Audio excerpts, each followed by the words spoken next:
Hi అండి, అందరూ ఎలా ఉన్నారు? బాగున్నారా? నేను బాగున్నానండి. ఇవాళ మీ ముందుకి నేను దొండకాయ ఫ్రై, ఉల్లిపాయలు వేసిన దొండకాయ ఫ్రై. ఫస్ట్ అయితే నెయ్యి వేసుకున్నాను. చాలా చాలా టేస్టీగా ఉంటుందండి దొండకాయ ఫ్రై. నేను దీని రెసిపీ మీకు షేర్ చేశాను. 2 minutes 3 minutes వీడియో కాబట్టి మీరు తప్పకుండా చూడండి. లాంగ్ వీడియో అయితే కొంచెం మనకి టైం స్పెండ్ చేయాలంటే ఇబ్బందిగా ఉంటుంది, అది నాకు తెలుసు. ఎందుకంటే మనం చాలా బిజీగా ఉంటాం కాబట్టి నేను ఏమనుకోను. కానీ షార్ట్ వీడియో మాత్రం కంపల్సరీ చూడండి. నేను షార్ట్ వీడియోలోనే పంపించేశాను కాబట్టి తప్పకుండా మీరు చేసుకోండి, తినండి. చాలా చాలా టేస్టీ అయినా సింపుల్గా టేస్టీగా చేసుకునే దొండకాయ ఫ్రై ఎంత టేస్టీగా ఉంటుందంటే అంత టేస్టీగా ఉంటుంది.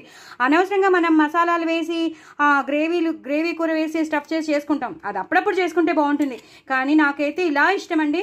నాకు ఎప్పుడు సింపుల్గా నార్మల్గా చేసుకున్న దొండకాయ ఫ్రై ఇష్టం. ఉట్టి దొండకాయ ఫ్రై ఇష్టం, లేదా ఉల్లిపాయలు వేసి ఇలా డార్క్గా కలుపుకుని తినే దొండకాయ ఫ్రై అంటే చాలా ఇష్టం. నాకు ఎంత ఇష్టం అంటే అంత ఇష్టం. సో మీకు కూడా ఇష్టమే అయి ఉండొచ్చు. సో మీకు కూడా నవ్వు ఊరుతోంది కదా. సో మరి ఇంకే ఇలా నంచుకుని తినాలండి. సూపర్ సూపర్ సూపర్ టేస్టీగా ఉంటుంది. దొండకాయ ముక్కల్ని నేను రౌండ్గా తరిగాను, సో సర్కిల్గా తరిగాను. చాలా చాలా బాగుందండి, అదిరిపోయింది.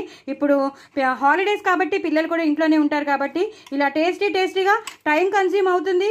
ఎక్కువ ఆర్భాటాలు చేసుకోక్కర్లేదు, లేకపోతే వంటింట్లో ఉంటే మనకి బోల్డని చెమటలు పట్టేస్తాయి.